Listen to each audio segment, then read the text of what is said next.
बदतमीज बहू।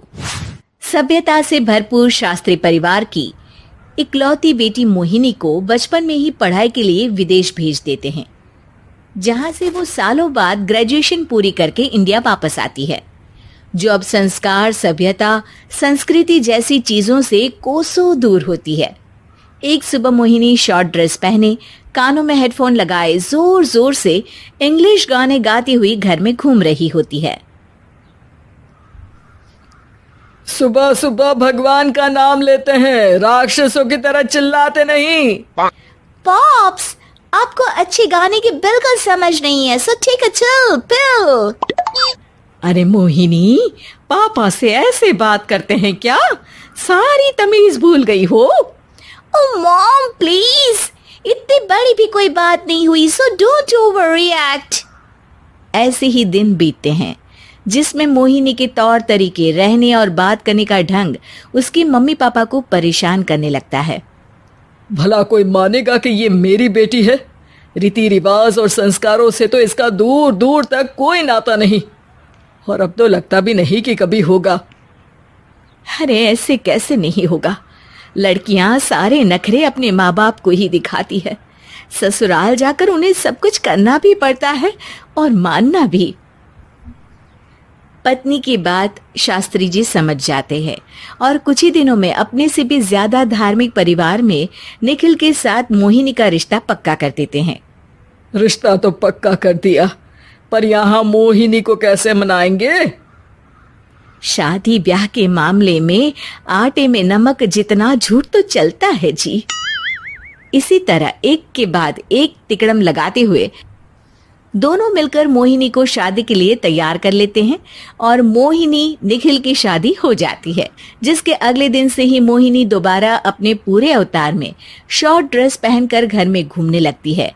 बहू को ऐसे देख सास की आंखें फटी की फटी रह जाती हैं।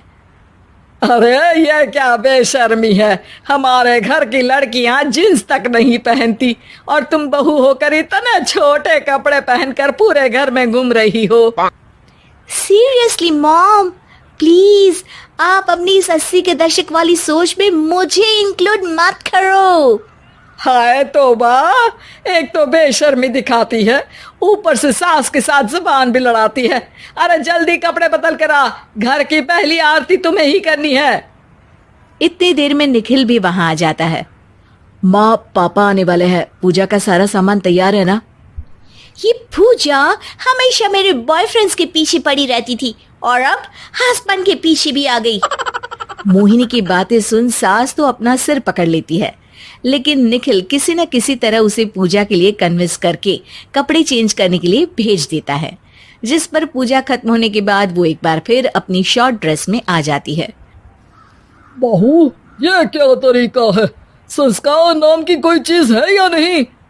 नहीं ससुर जी, संस्कार मेरा दूसरा बॉयफ्रेंड था, अब तो मेरा उससे कोई कांटेक्ट नहीं है। मोहिनी का जवाब सुन के ससुर तो भगवान नाम जपते वहां से चले जाते हैं, लेकिन सास बहू के बीच कहा सुनी फिर शुरू हो जाती है, जिसे इग्नोर करते हुए मोहिनी घर से बाहर चली जाती है और देर रात घर वापस आती है। मोहिनी, मैं जानता हूँ कि तुम विदेश में रही हो और तुम्हें वहीं की आदत है, पर यहाँ चीजें कुछ अलग है।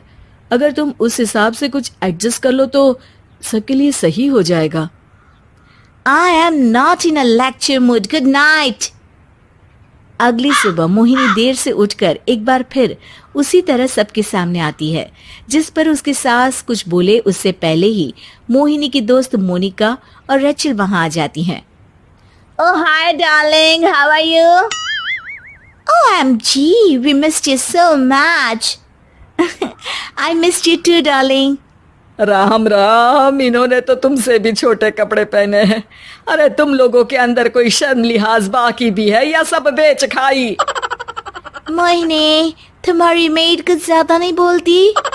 इस पर मोहिनी की दोस्त उसकी सास का मजाक बनाने लगती है, जिसे सुन निखिल उन्हें जवाब देते हुए कड़वे शब्द सुना देता है और वो सुन के वो दोनों तो मुंह बनाए वहां से चली जाती है, लेकिन गुस्से से लाल मोहिनी वहीं खड़ी निखिल को घूरती रहती है। घूर क्या रही हो? तुमसे शादी की ये सोचकर कि विदेश में पढ़ी लिखी हो, घर में कोई पॉजिटिव चेंज लाओगी, अपनी करियर के लिए एम्बिशियस होगी, पर अपने इस बिहेवियर से उस पढ़ाई के साथ साथ अपने मम्मी पापा के नाम को भी डुबो रही हो। अगर तुम्हें ऐसे ही हाल रखना है तो यहाँ रहने की कोई जरूरत नहीं है।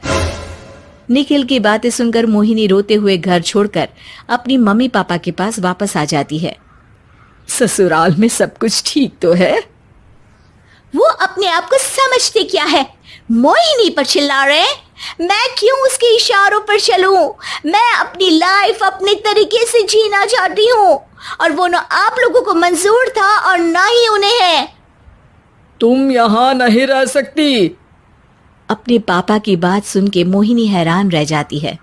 हाँ, तुमने बिल्कुल सही सुना। अगर तुम्हें अपने इस घमंड, बेशर्मी और बदतमीजी में ही जीना है तो तुम यहाँ भी नहीं रह सकती। बेटी, मैं मानता हूँ हमारे यहाँ रीति रिवाज बहुत मायने रखते हैं और हमने उन्हीं के ओवरडोज से बचाने के लिए तुम्हें विदेश भेजा था। एक लड़की जो शादी करके घर और बच्चे संभालती है, उससे तुम अपने आप को ज्यादा समझ सको इसके लिए भेजा था। तुम उससे ज्यादा समझो और बनो, पर तुम तो किसी दूसरी ही ट्रेन में चढ़ गई बेटा। उसके मम्मी पापा बहुत देर तक मोहिनी को सारी बातें समझाते हैं, जिन्हें सुनकर मोहिनी को अपनी गलती का एहसास होता है। वो जॉब ज्वाइन कर लेती है और ससुराल वापस आकर उन्हें मॉडर्न बनाती है और खुद भी कुछ रिवाज सीखते हुए खुशी से रहने लगती है।